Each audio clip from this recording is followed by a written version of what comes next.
ఒక అందమైన అడవిలో చాలా జంతువులు సంతోషంగా జీవించేవి. ఆ అడవిలో ఒక తెలివైన నక్క ఉండేది. ఈ అడవి చాలా సంతోషంగా ఉంది. అవును, కానీ తెలివిగా ఉండాలిక్కడ. మనకు తెలివి ఉంటేనే మనం బాగుంటాం. మనకు తెలివితేటలు ఖచ్చితంగా ఉండాలి. అవి ఉంటే మనం ఏదైనా సాధించవచ్చు. ఆ నక్క చాలా తెలివైనది. అది ఎప్పుడూ ఇతర జంతువులను గమనిస్తూ ఉండేది. ఇతర జంతు చేస్తున్నాయో ఎటు వెళ్తున్నాయో గమనిస్తూ ఉండటం. బలం కాదు, తెలివే ముఖ్యమైనది. మనం విజ్ఞానాన్ని కలిగి ఉండాలి. దానివల్ల మనం ఎంతో అభివృద్ధి చెందుతాం. తెలివితేటలతోనే మనం పురోభివృద్ధి సాధిస్తాం. ఒకరోజు నక్క ఒక అమాయక కుందేలును కలిసింది. నువ్వు నా ఫ్రెండ్ అవుతావా? నాకు స్నేహితులు ఎవరూ లేరు. నువ్వు నాతో స్నేహం చేస్తావా? నాకు నీ స్నేహం కావాలి. ఇది నాకు ఉపయోగపడుతుంది. నేనెట్లయినా నిన్ను వాడుకోవాలి. నక్క కుందేలును నమ్మబలికి తన ప్రయోజనం కోసం వాడుకోవాలని అనుకుంది. నది దగ్గర చాలా మంచి ఆహారం ఉంది. ఆ ఆహారం తినడానికి మనం వెళ్దాం. నిజమేనా? ఇటే పద వెళ్దాం. అక్కడ ఒక పులి దాగి ఉంది. నక్కకది తెలుసు. ఎవరైనా వస్తే పట్టుకుంటాను. చూస్తున్నా, ఎవరైనా వస్తే వాళ్ళని పట్టుకుంటా. ఇప్పుడు చూద్దాం. కుందేలు భయపడింది. కుందేలు చాలా భయపడుతోంది. నాకు భయం వేస్తుంది. ఎందుకో నాకు చాలా భయం వేస్తుంది.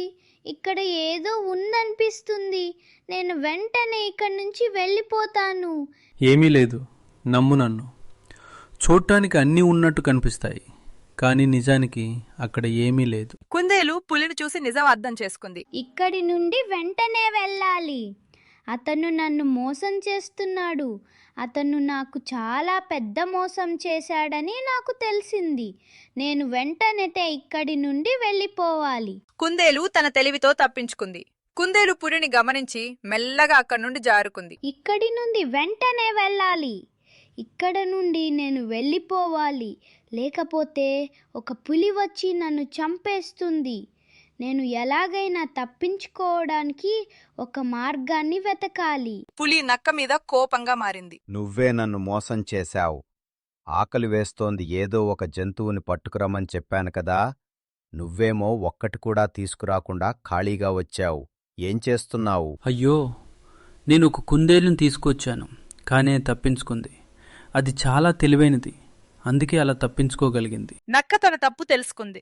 అతను ఆ తప్పు మళ్లీ చేయడు. తను పూర్తిగా మారిపోయాడు. తన తప్పు తెలుసుకుని తనని తాను మార్చుకున్నాడు. మోసం చేయకూడదు.